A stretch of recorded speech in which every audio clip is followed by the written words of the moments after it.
Welcome to NTD News Today. I'm Kevin Hogan. Let's take a look at our top stories. A deal is brewing to pave the way for House GOP leader Kevin McCarthy to become Speaker. We hear some analysis on the key terms of the deal and fundraising efforts by holdouts. The Texas Attorney General says the federal government is breaking the law after a rule change in immigration policy.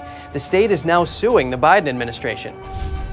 The TSA has a new trans-friendly airport screening policy. A group of Republican legislators have cried foul, citing security risks and calling the new policy insanity. The University of Idaho murder suspect makes his first court appearance in Idaho. The community responds to the latest developments, including an unsealed affidavit.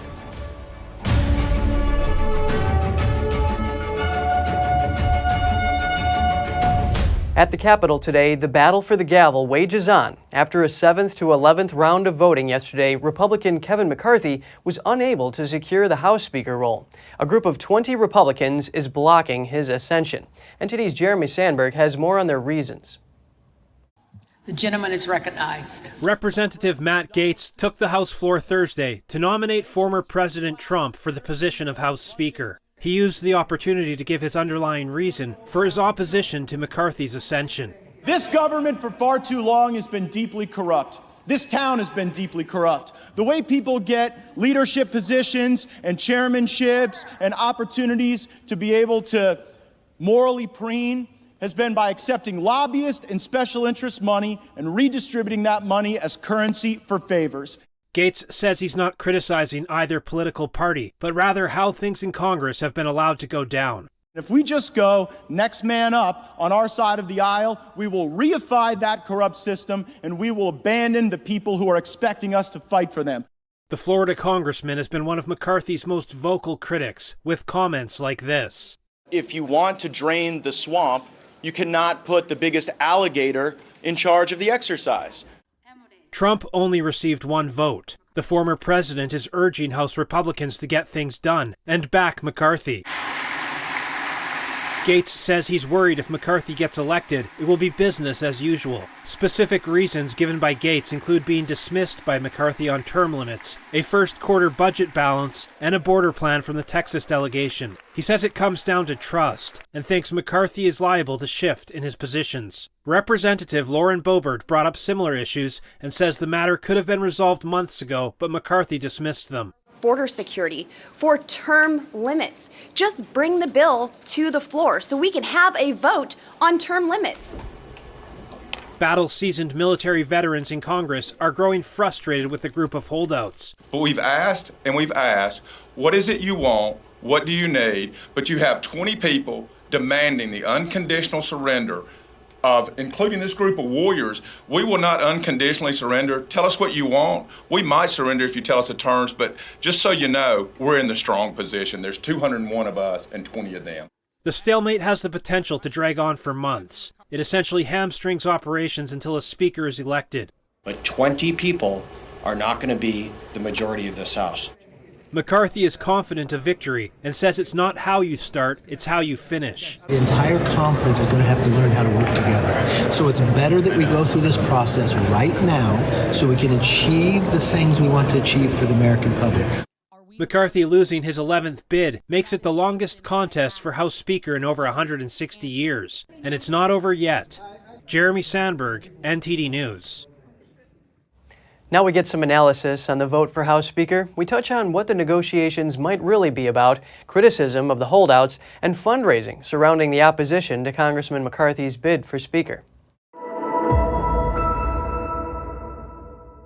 Joining us now is Jenna Ellis, constitutional law attorney and former senior advisor and counsel to President Trump. It's great to have you with us today, Jenna. Good morning. Thanks so much for having me.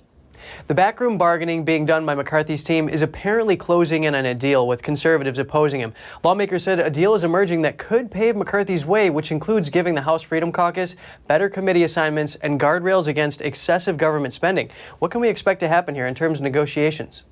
Yeah, well, I actually spoke to Congressman Bob Good this morning on my radio show, Jenna Ellis in the Morning, and he said that this isn't so much about committee assignments, and he wouldn't characterize it as a quote-unquote deal. What he said is this is all about making sure that there is the proper, appropriate leader in Congress, and also this is about the rules. For example, there are so many times that legislation is passed without even giving the opportunity for members to read it. So the Freedom Caucus is asking for at least a minimum of 3 days so that the members can go line by line through each of these bills, and no more of these omnibus bills where there are so many different things that are thrown into one package that if there's 9 great things but one really bad thing, then there's no way really to excise that one detrimental and damaging thing. So they're asking for things that in my view seem very common sense.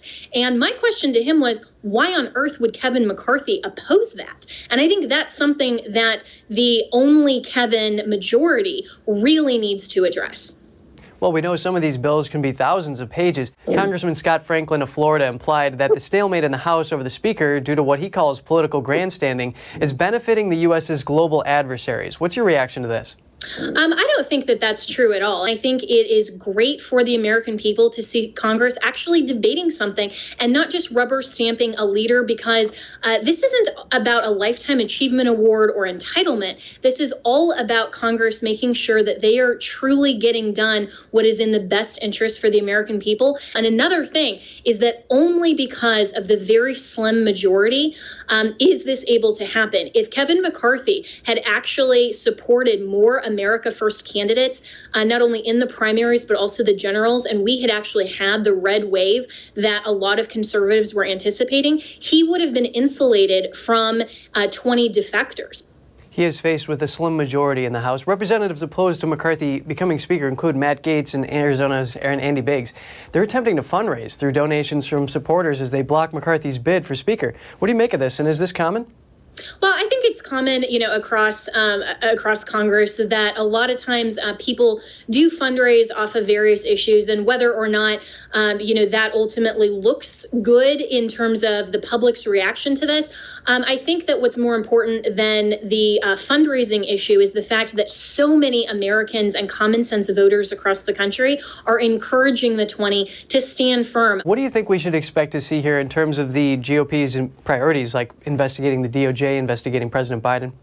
Well, once we do get a speaker in place, Jim Jordan has been very clear that investigations will happen.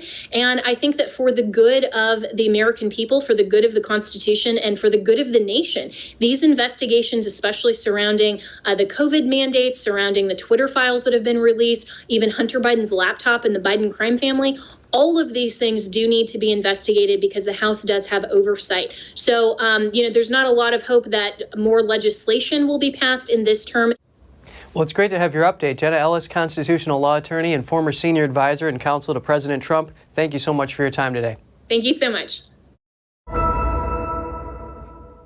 A columnist for a Chinese media company is cheering on the current fight in Congress over McCarthy's speakership. The opinion piece was posted on Chinese media outlet Guanxia.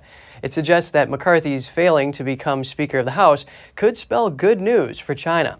McCarthy has pledged to take action regarding China once he's elected Speaker. That includes taking a tough line on Beijing and spearheading a House Select Committee on China. He also plans to visit Taiwan if he gets the gavel. However, some of the Republicans opposing McCarthy are also known for their tough stance against the Chinese Communist Party. The opinion piece is consistent with the CCP's tactic to encourage discord between Americans. Texas is suing the federal government over a change in immigration procedure. The state says Washington is ignoring a law that prohibits immigrants from residing in the U.S. if they'll rely on government benefits. Here's more. Texas Attorney General Ken Paxton filed a lawsuit on Thursday accusing the Biden administration of ignoring a federal immigration law. The law in question prevents illegal immigrants from residing in the U.S. if they're likely to rely on taxpayer-funded programs.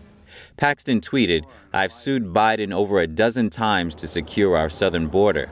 Now, just as 2023 is starting, I'm bringing another lawsuit, the first of its kind in the nation, on Biden's disastrous new public charge rule."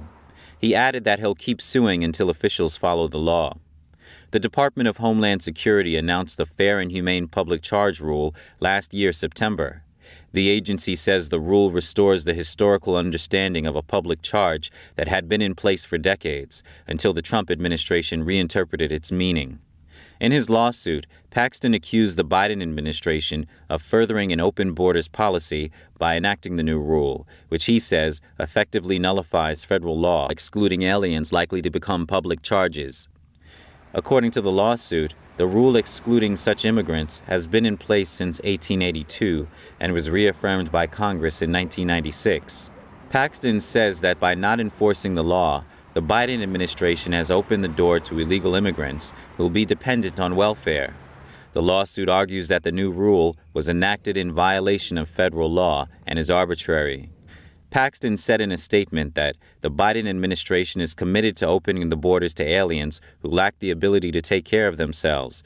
Texans should not have to pay for these costly immigrants, nor should any other American. The DHS announcement from September says the rule speaks to the Biden administration's commitment to restoring faith in the United States legal immigration system. Turning to Florida, hundreds of illegal immigrants have been removed from a remote island national park off the Florida coast.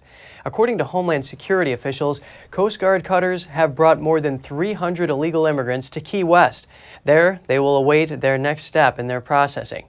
These people are part of the over 700 migrants arriving in Florida over the New Year's weekend. Most of them are Cubans. Since August, more than 4,000 Cubans and Haitians have landed in Florida. That's amid deepening political and economic crises in both countries.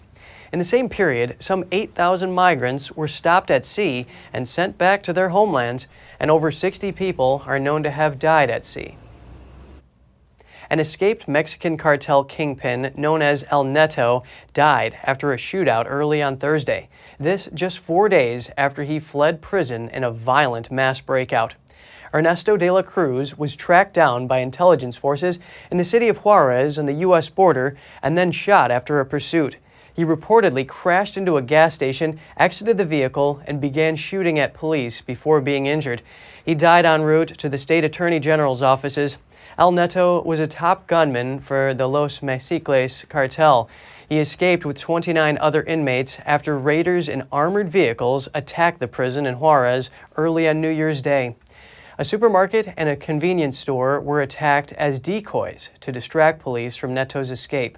At least 19 people, including guards and other prisoners, died in the assault, one of Mexico's bloodiest prison raids in recent years. Former President Donald Trump says he will employ U.S. Special Forces and other military assets to inflict maximum damage on cartels crossing the southern border. That's if he's elected again as commander-in-chief. Trump accuses the drug cartels of waging war on America. In a video posted on Truth Social, the former president says the time has come for America to wage war on the cartels. Trump pledges to deploy cyber warfare capabilities and impose a full naval embargo on the cartels to prevent the traffic of illicit drugs to the U.S. Trump's plan would designate major drug cartels as foreign terrorist organizations and cut them off from the global financial system. He's also calling on Congress to impose the death penalty for convicted drug traffickers. The TSA is ushering in a new policy that makes U.S. airport security checks transgender friendly. It has dubbed the new screening system Advanced Imaging Technology. NTD's Daniel Monahan has the details. TSA will not provide any details about what's behind the technology. However, its statements suggest it is designed mostly to prevent transgender females who are biological men from being flagged for a strip search. A group of Republican lawmakers called the new policy insanity and introduced a bill in that namesake. Called the Securing Americas from Transportation Insanity Act, the measure seeks to block the removal of gender-based airport security screening. Representative Bob Good says, quote, "The new so-called gender-neutral TSA screening policies are yet another example of the radical gender ideology being pushed by the Biden administration." Good is one of the co-sponsors of the proposal. Its prime sponsor is Representative Lauren Boebert. She described the new trans-friendly airport security as, quote, "practically inviting terrorists to take advantage of a weak and woke security system." Responses to the new policy have been mixed. Many transgender airline passengers have complained on social media about the humiliating experience of having to expose themselves to TSA security officers. They have also expressed frustration about being patted down for wearing transgender-related devices, as well as being patted down by TSA officers of the wrong gender. Meanwhile, Republicans against the new policy express concern that it will be used as a cover in an attempt to smuggle weapons in those sensitive areas. Daniel Monahan, NTD News. With the speakership up in the air, House Democrats are still getting down to business. A group has called on Transportation Secretary Pete Buttigieg to take stronger action against Southwest. 24 of the Democrats who plan to sit on the House Committee on Transportation and Infrastructure wrote a letter to Buttigieg. They called on his department to come down harder on Southwest Airlines. Southwest canceled more than 15,000 flights after a winter storm last month, leaving millions of passengers stranded over the holidays. The letter says the DOT should make sure, quote, airlines are able to maintain a reasonable level of operational capabilities in the event of extreme weather or other type of potential disruption. The airline says it's issuing refunds for canceled flights and any additional expenses. Southwest says it's also locating lost bags. More details are out about the murder of 4 college students in Idaho last November. The suspect made his first Idaho court appearance, and NTD's Andrew Thomas has the details on how the community is responding to the latest developments. 28-year-old Brian Koberger has been working towards a criminal justice PhD at Washington State University, about 10 miles from the University of Idaho campus in Moscow. He faces 4 counts of first-degree murder and burglary. Both the Washington State and University of Idaho communities reacted to his arrest. My granddaughter actually is a student at the University of Idaho, so she has been doing online classes since this has occurred. She'll be back next week, and it's because we do have a suspect in custody now. Well, now that they caught the guy, I'm not as afraid, but the week or two after the murders, especially because there was no evidence, or not evidence, but no details. It felt scary. Harrowing details of the murders were revealed in a newly unsealed affidavit on Thursday. Police initially said the 2 unharmed roommates didn't wake up until later that morning, but the newly unsealed affidavit says one of the surviving roommates awoke at about 4 a.m. She opened her door twice when she heard a woman say there was someone in the house. When she heard crying, she opened her door a 3rd time and saw a man clad in black. He walked past her, and she locked herself in her room. Yeah, it's been pretty heavy. I think I was reading the affidavit today, and it's just really evil, I think, for lack of a better word. And I think initially it was just really shaking because we're really close to it. The suspect didn't enter a plea and is being held without bail. A status hearing is scheduled for January 12th. Andrew Thomas, NTD News. Coming up, California sees its 2nd day of heavy storms. Santa Cruz pummeled with surf and rain. Forecasters warn of more to come in the next several days. We have that and more just after this break.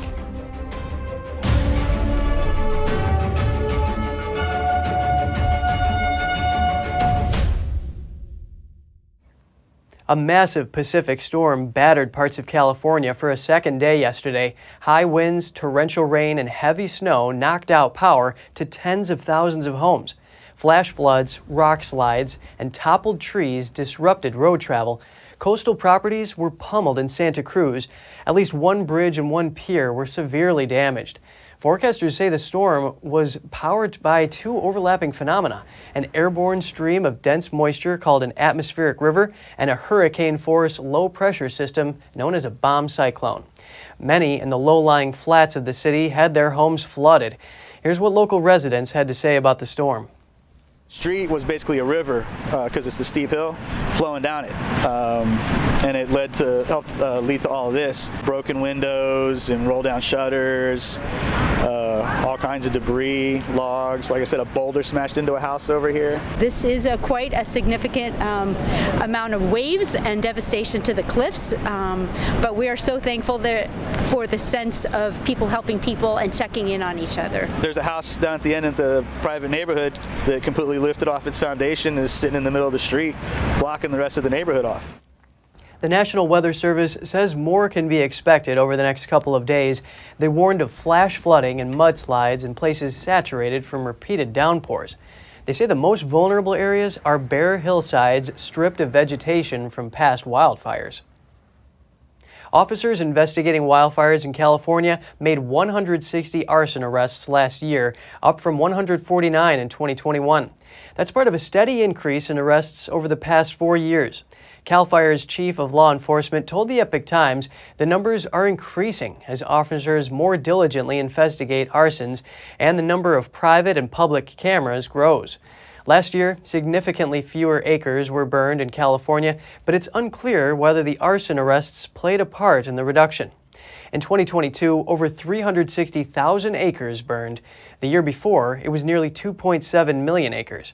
California's 2 arson laws make most of such crimes felonies. A person who is found guilty can face 9 years in state prison for each count. In 2016, however, California voters passed policy reform laws that reduced sentences for nonviolent felonies and allowed for earlier release for convicted arsonists. The Kilauea volcano in Hawaii began erupting again on Thursday. The Hawaiian Volcano Observatory says a glow was detected in the summit, producing smog in the Hawaii Volcanoes National Park. The volcano alert level was raised to red after an evaluation of the eruption. The volcanic gas consists of sulfur dioxide and other gases. It could produce a volcanic smog known as VOG, which has been observed downwind of Kilauea. It could cause breathing difficulties and also damage crops. The Kilauea volcano has been erupting since 2021.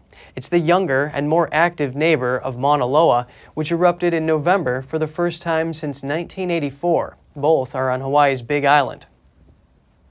An Iowa woman who is believed to be the oldest living person in the U.S. has died at the age of 115. Bessie Laura Hendricks of Lake City died Tuesday at the Shady Oaks Care Center. Hendricks celebrated her 115th birthday at the nursing home on November 7th. She was listed last year by the Los Angeles-based Generology Group, the research group, as the country's oldest living person. Born in 1907 in west central Iowa, Hendricks was alive to witness news of the sinking of the Titanic, World War I and II, the Great Depression, and both the Spanish flu and COVID-19 pandemics. According to the Des Moines Register, she was a teacher in one room, schoolhouse, and the mother of 5 children. She is survived by 3 of her children.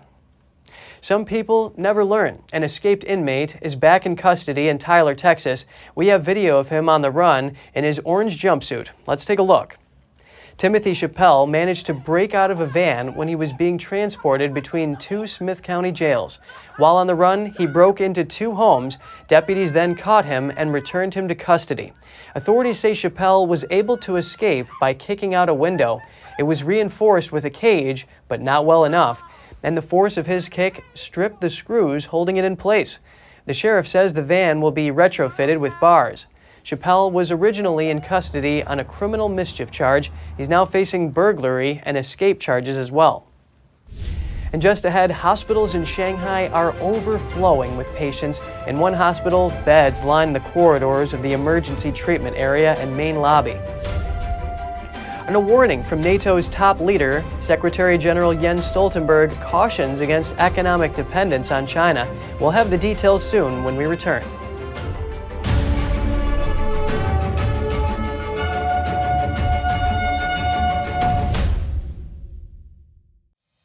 We're entering an unprecedented period of economic turmoil. The economy is unstable, our government is in shambles, and the global war on energy has created a domestic crisis. Americans need a way to protect their financial future. One way to ensure your wealth in retirement is by purchasing physical gold and silver. We can help. You can roll any part of your retirement account into a gold or silver IRA. Better yet, you can open a gold or silver IRA in 5 minutes or less using our online application. Preserving your family's financial legacy is a choice that's always available to you. And when you're ready, we're here to help. Call us and speak to one of our IRA professionals. Let's build your financial legacy together. GSI Exchange, wealth for generations to come.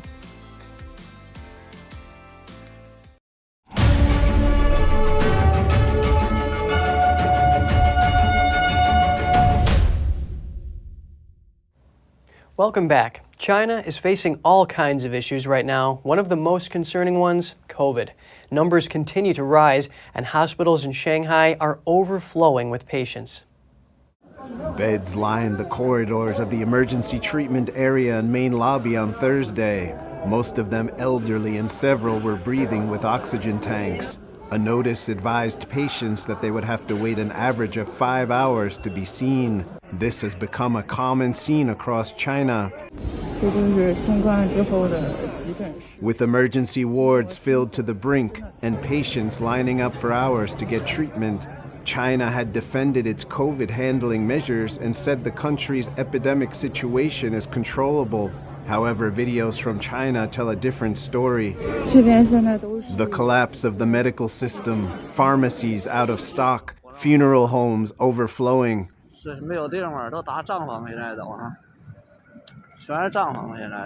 The Chinese regime now defines COVID deaths as death by pneumonia and respiratory failure for patients who had the virus. The World Health Organization criticized the regime for underrepresenting the severity of its outbreak and said the definition was too narrow. Disease experts outside China say its approach misses other widely recognized types of fatal COVID complications, from blood clots to heart attacks, sepsis, and kidney failure. An epidemiologist with the University of Hong Kong says at least 1 million COVID-related deaths in China this winter is quite possible. Shi Wenrong reporting, NTD News.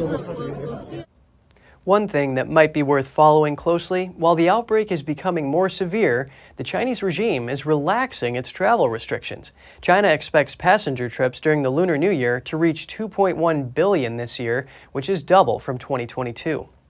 The first foreign vaccine doses have arrived in China, but they're not for Chinese citizens. German nationals living in China can now receive their first dose or booster of the German-made BioNTech jab. I think I'm among the first ones in the German community here to get a booster in China. Whether it's too late or not, it's the only chance I've got, and no one knows how long it will be available. So now is the right moment for me. Wellendorf explained he couldn't go back to Germany to get a booster shot because China's travel ban has made a trip abroad impossible.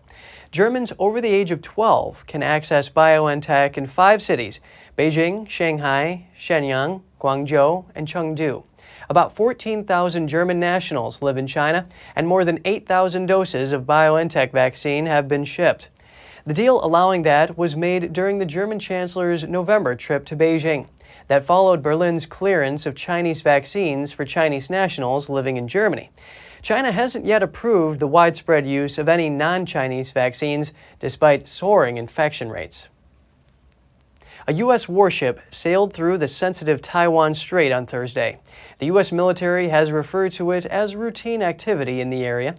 The move has angered China, which claims autonomy in the region despite objections from Taiwan's democratically elected government. The U.S. military issued a statement saying its guided missile destroyers' transit through the Taiwan Strait demonstrates the United States' commitment to a free and open Indo-Pacific. The narrow Taiwan Strait has been a frequent source of military tension since communists took power in mainland China in 1949. NATO Secretary General Jens Stoltenberg has a warning over economic dependence on China, and Australia is planning to purchase U.S.-made long-range missiles as China grows more assertive in the region. Here are the details.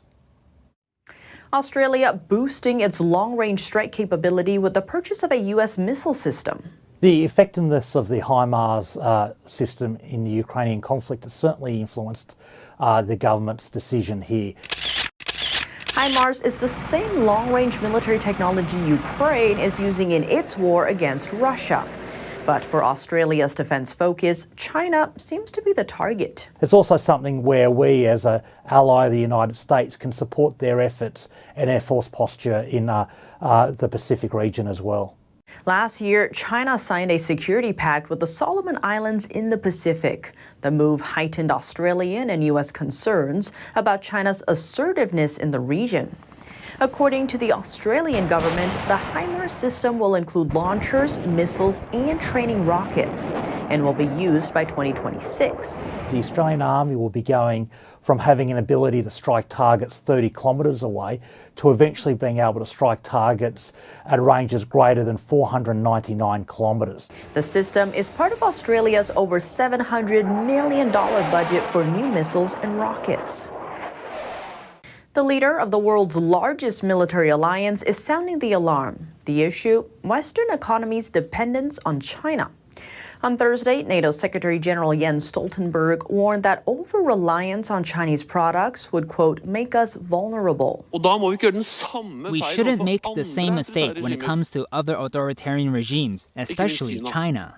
We cannot make ourselves so dependent on commodities and products from them that it makes us vulnerable. We must prevent that. We export technology to them that they then use to threaten us with. We need to strengthen control of our infrastructure, from ports and airports to 5G networks. Stoltenberg further called on the West to invest in security. He noted, quote, nobody is saying that we shouldn't trade with China, but what is important is that we do it in ways that don't undermine our security. His warning came as Russia mobilizes new forces against Ukraine. Stoltenberg also said not to underestimate Putin's ambitions. Tensions between Taipei and Beijing present a complicated situation. Taiwan is closely tied to China in many ways, not just economically, but also militarily. Concerns arose on the island Wednesday after a key component of the island's most advanced missiles turned up in China. The weapons are called carrier killers. A key device used to calibrate them was shipped to a manufacturer in Europe for repairs, but was then returned to Taiwan from China. The missile device was sent to China for repairs by a Swiss company that operates a maintenance center there. Taiwan's missile developer said no data had been leaked after checking the returned device. But experts say Taiwan must be careful. The island is discussing measures to avoid similar equipment being maintained in China. The Biden administration is moving to reopen the U.S. Embassy in the Solomon Islands. That's to counter the growing threat of China in the Pacific. The State Department says it will soon set up a temporary embassy in the capital of the island nation, right on the site of the former U.S. consulate. The embassy will initially staff 2 diplomats and 5 local employees. The annual cost is expected at $1.8 million, but Washington's ultimate plan is to build a permanent facility with larger staffing. The U.S. closed its embassy after the Cold War in 1993, but China's threat in the Indo-Pacific region is sparking concerns. Since the Solomon Islands struck a deal with China last February, the U.S. has sent several high-level delegations to the islands.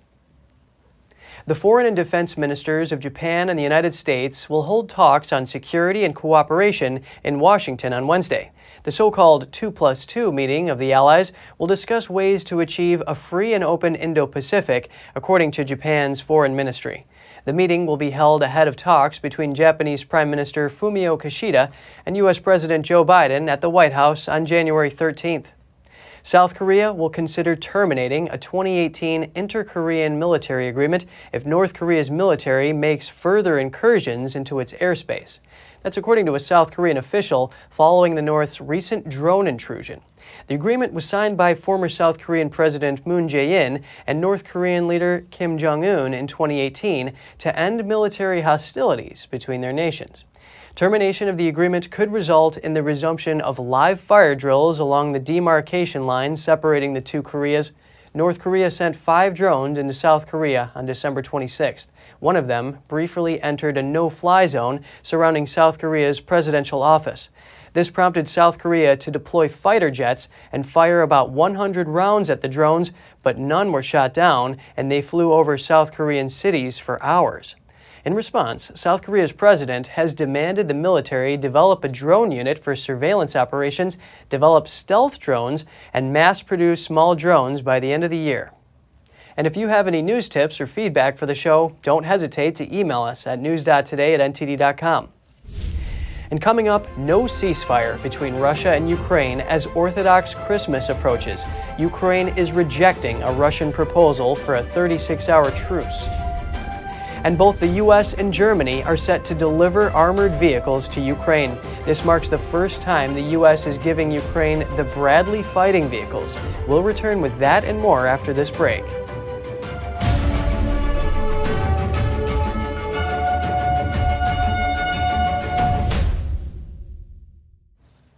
Zooming in on the war in Ukraine, Kyiv has rejected Russia's proposal for a temporary ceasefire. Russia said the truce would be for Orthodox Christmas on January 7th. Russian President Vladimir Putin called for a 36-hour ceasefire to mark Orthodox Christmas. Russia's Orthodox Church observes Christmas on January 7th, along with some in Ukraine, but many Ukrainian believers celebrate Christmas on December 25th. Ukrainian President Volodymyr Zelensky accused Russia of proposing the truce to stop Ukrainian advances while bringing in more men and equipment. Ukraine rejected the proposal. The last genuine truce in Ukraine was back in May 2022. The Defense Ministry of Belarus said Belarusian President Alexander Lukashenko visited a military base where Russian troops are stationed. During the meeting, Lukashenko and unnamed representative from the Russian army discussed the two countries' joint military drills.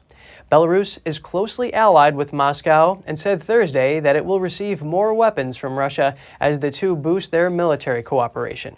This has fueled fears it could be used as a staging post to attack Ukraine from the north. Minsk says it will not enter into the conflict in Ukraine. However, Russia used Belarus as a launch pad when it sent troops into Ukraine on February 24th, and Ukraine claims Russia continues to use Belarusian airspace for drone and missile strikes. The U.S. plans to send Ukraine nearly $3 billion in military aid. The massive new package includes, for the first time, several dozen Bradley fighting vehicles. The Bradley is an armored carrier used to transport troops to combat. It's known as a tank killer because of the anti-tank missile it can fire. The move is the Biden administration's latest step to send increasingly lethal and powerful weapons to help Ukraine beat back Russian forces. European allies also stepped up their weapons commitments.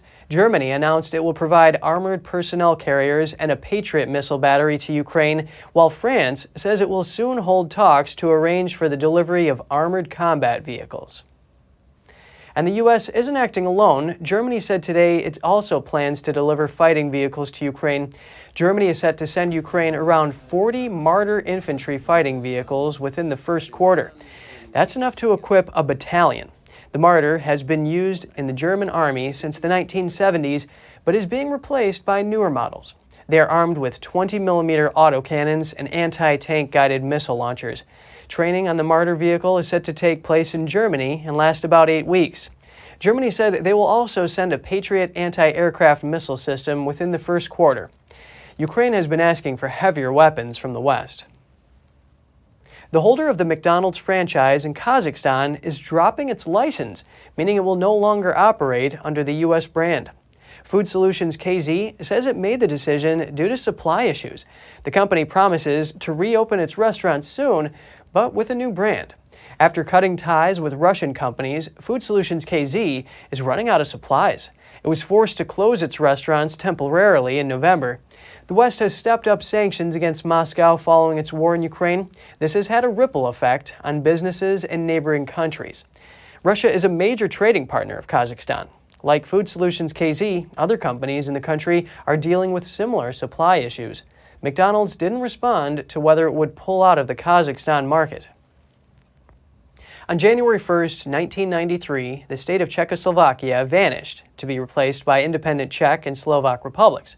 Now, 30 years later, former Czech President Václav Klaus reflects on the country's peaceful dissolution and the lessons learned. 30 years ago, on January 1st, 1993, the dissolution of Czechoslovakia came into effect. In its place, two new countries were formed, the Czech and Slovak republics. The split has been dubbed the Velvet Divorce for the peaceful manner in which it was achieved. Former Czech Prime Minister Václav Klaus, who negotiated the split, says the dissolution was inevitable. In Czechoslovakia, the Slovaks had a feeling that the Czechs are the bigger brother, big brother, and older brother, and that the Slovaks are in the secondary position in the country. I think that my task was to make the split, which I considered at that moment inevitable, to make the split friendly, peaceful, and fair. Journalist Jiří Skácel recalls being in the Slovak capital city of Bratislava when he learned about the news. The Slovaks had very much wanted to become independent. I was in Bratislava on January 1st, 1993, and there was a huge queue in front of the main post office. When I asked what they are waiting for, they told me they are waiting for the first Slovak post stamps. But the main post office was only open for the first time that year on the 2nd, and those people had to wait there for another whole day. It remains untested whether the general public supported the breakup. At the time, the dissolution of Czechoslovakia was not put to a popular vote. Klaus and his Slovak counterpart Vladimír Mečiar refused to hold a referendum on the issue, a decision that some are still unhappy about. I think Václav Klaus is probably one of the people who destroyed Czechoslovakia, and it makes me sad to say that, but I think... American diplomat Cameron Munter worked at the U.S. Embassy in Prague in 1993. I think most public opinion polls at the time were not in favor of splitting, but Mr. Mečiar and Mr. Klaus, for their own reasons, felt they should. Now, all this being said, I think we're fortunate that it was a peaceful split and that people are still friendly with their Slovak friends, etc. The peaceful dissolution of Czechoslovakia stood in stark contrast to the wider state of Eastern European affairs following the fall of communism. Blood was shed in Yugoslavia when that state collapsed into warfare and ethnic cleansing. Klaus, who went on to serve as the Czech president between 2003 and 2013, says that the Czechoslovak example shows that states can divide peacefully without the need for warfare. I would add to Kosovo and other countries, I would add even Ukraine, you know. My understanding and my experience tells me that you have to negotiate. You have to negotiate as long as possible. That's the only way how to avoid a fighting or a war or a dramatic situation.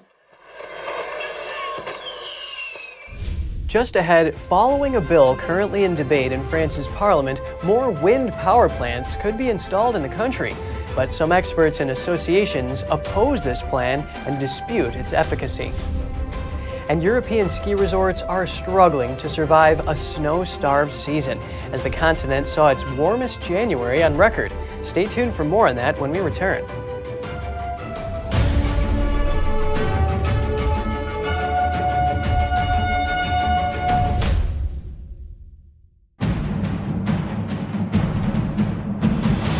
A performance that truly matters for each and every one of us.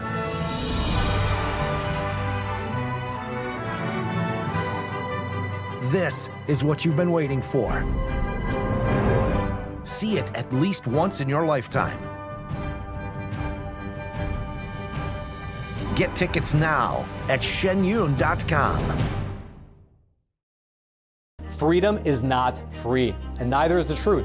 In order to bring you the facts, our reporters are out there on the front lines getting the true story. Some of them served 10 years of prison in China. We've been censored on social media. Our Hong Kong printing offices were set on fire, and we've been repeatedly attacked by the Chinese Communist Party. But no matter what, we believe that you deserve the truth, and so we continue to bring the truth to light.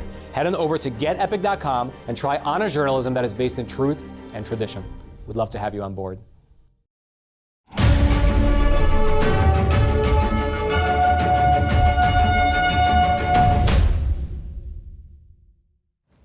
Good to have you back with us. In the UK, rail passengers faced a fourth consecutive day of travel disruption because of a strike by train drivers.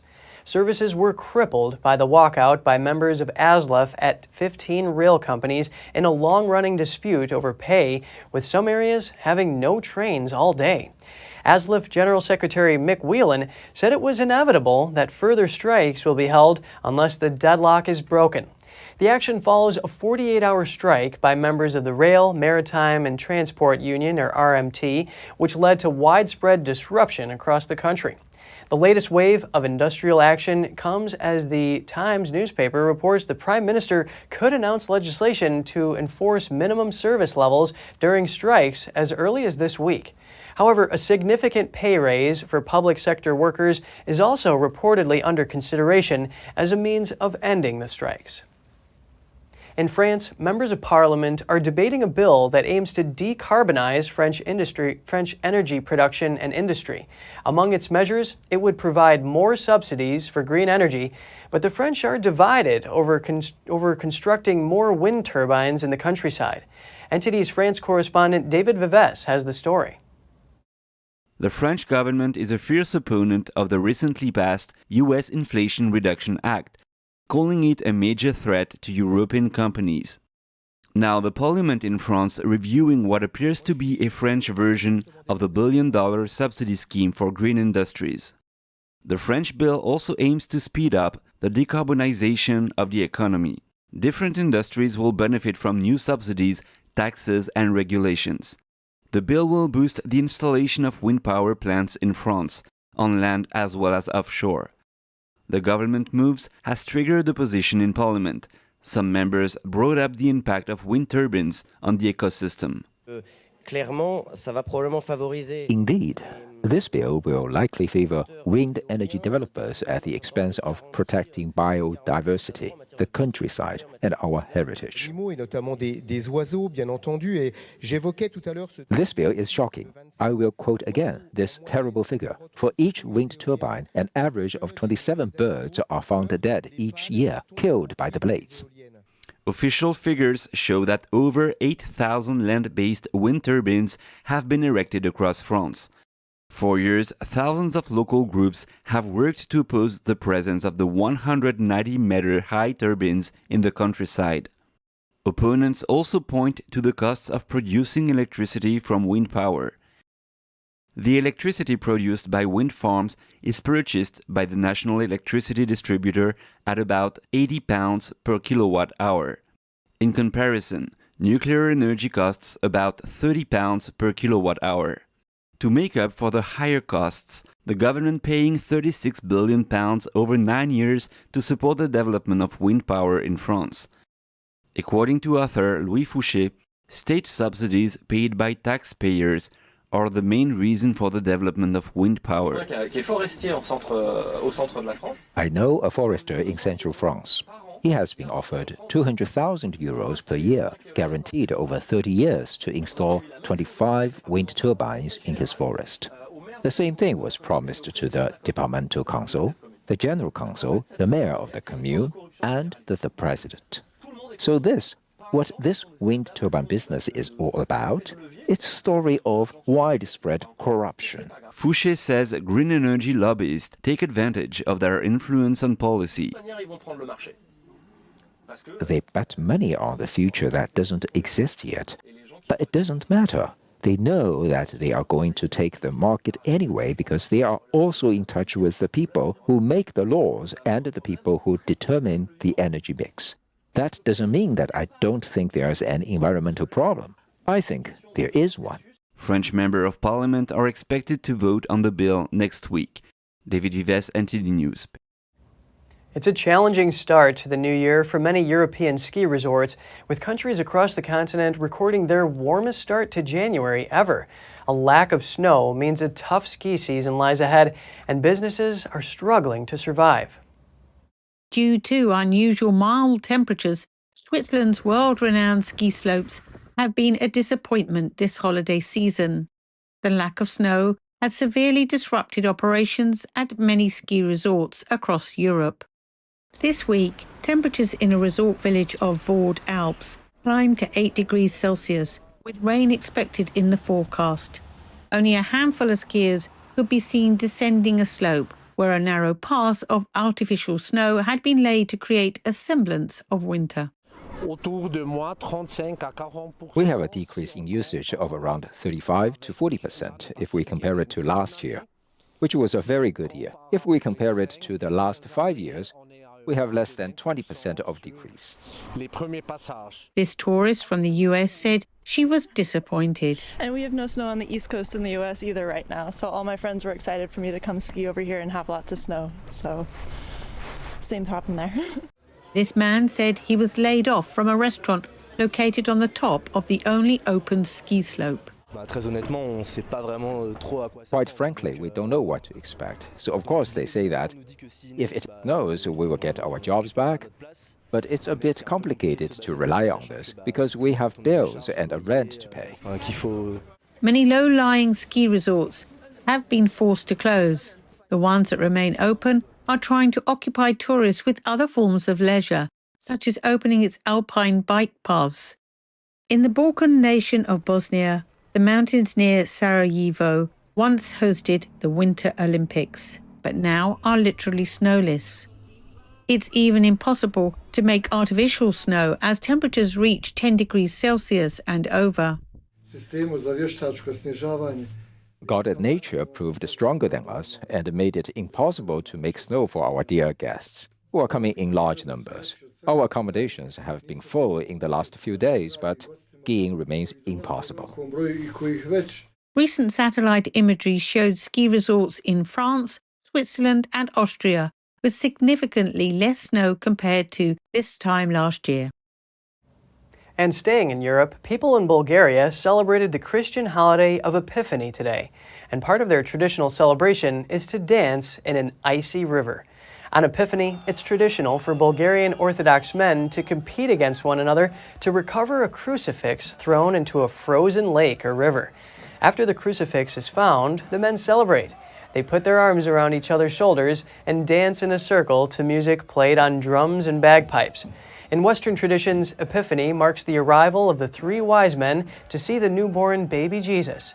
In Eastern Orthodox tradition, the day commemorates the baptism of Jesus by John the Baptist in the River Jordan. And still to come, treasure hunters in the Netherlands are busy.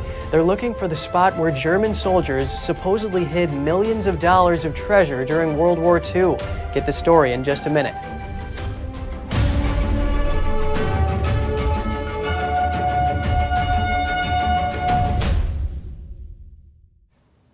An old map is believed to mark the spot where German soldiers hid millions of dollars of treasure. This was in the Netherlands during World War II. Now, amateur treasure hunters comb through the fields of the east of the country looking for the loot. NTD's Andrew Thomas has more on their adventures. Armed with metal detectors and shovels, groups wander through the Dutch countryside. They're following a map from the Dutch National Archive. It's believed to lead to 4 large boxes filled with diamonds, rubies, gold, silver, and all sorts of jewelry. The Nazis had looted the treasure after an explosion at a bank in August 1944. My daughter and I projected the map from 1944 onto the current map, and our conclusion is that the cross here corresponds to a road crossing in the shape of a fork here, and the little cross indicating the treasure here on the left map is here on the right map, which is where we are standing at the moment. Experienced detectorist Jan Hensen says he has spent decades combing the area. Like so many, I am quite tickled by the news of this treasure. I am a serious searcher. I have been searching in this area for 30 years and I have found nice objects, especially Roman ones. But now suddenly we are told something we haven't known for all these years, and there is probably Nazi treasure buried here. The map was obtained from a German soldier shortly after the war. The existence of the treasure could never be fully confirmed, and there were various failed attempts to find it in 1947. Former Omerman Mayor Klaus Thomas runs the foundation that owns some land that might hide the treasure. He said he understands the excitement, but is worried it might get out of hand. I get it, but I really think it will be hard to find. On the other hand, being the president of the foundation which owns this land, I am also a bit afraid knowing that people will start digging haphazardly. I hope it won't get out of hand. These treasure hunters haven't found much, but X always marks the spot. Andrew Thomas, NTD News. Strollers may not immediately come to mind when you think of high-tech innovations, but a new product has been making waves at this year's Consumer Electronics Show in Las Vegas. It's a hands-free, self-driving smart stroller. Called Ella, the stroller is the brainchild of Vancouver-based husband and wife team Ann Hunger and Kevin Huang. They come up with the concept after the birth of their child in 2020 and founded their startup company Gluxkind. The stroller is powered by AI with sensors all around the stroller, which give it a 360-degree safety bubble. So when you're going uphill, you can have push assist, where you can literally have fingers on to move like 100 pounds. It's just effortless. And then when you're out of range, it would stop. It brakes automatically, and it also works on downhill too. For the stroller to operate, the parent must be with it. When the child is inside, at least one hand is required on the handlebar. It can self-drive or operate hands-free, but only when a baby isn't inside. The Ellis stroller also has a Rock My Baby mode to rock a child to sleep gently. The couple plans to sell this new product starting from $3,800. They will be launching a pre-order campaign in March, with delivery starting June this year. Over in Australia, tennis matches among nonagenarians. The 90-year-olds will compete next week as part of a charity program to raise money for Ukraine. 99-year-old Australian Henry Young is set to play a 98-year-old Ukrainian man in a charity match in Melbourne next Wednesday. The match is called the Battle of the Centurions. It's part of an event to raise money for Ukraine called Tennis Plays for Peace. To prepare for the match, Young trained with Italian professional tennis player Yannick Sinner, ranked world number 15. The Tennis Plays for Peace event is part of the build-up to this year's Australian Open, which starts on January 16th. Rare white tiger triplets are making their public debut in eastern China. One has black stripes, while the other two are snow white. The baby tigers are only 3 months old, and they love playing with keepers in the safari park. Snow tigers are a rare variant of the Bengal tiger. The chance of their occurrence is 1 in 100,000. Zoo officials hold an online naming campaign in a bid to draw more attention to this endangered species. There are now a total of 9 snow tigers in China. Conservationists in the United Kingdom are celebrating the return of Europe's heaviest flying birds. The great bustard is back on grasslands of southern England for the first time in a century and a half. The great bustard was hunted to extinction in Britain in the late 19th century, but thanks to the dedication of conservationist Dave Waters, they're back. Famed for being the heaviest flying birds in Europe, the males can weigh up to 48 pounds. They are now up to 100 birds on Salisbury's Plain in Wiltshire. Over 20 years, Water and a team of volunteers have been working on breeding great bustards. They collected eggs from endangered nests in Russia and Spain. They found a record number of nests last year, and Waters hopes the breeding population in the UK is now capable of sustaining itself. That's all for today's program. I'm Kevin Hogan, NTD News, New York City.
Thanks for watching us on YouTube. Did you know YouTube only keeps selective videos on its platform? So if you want to make sure you get the full picture, just subscribe to our newsletter. Go to newsletter.ntd.com and sign up. It's free.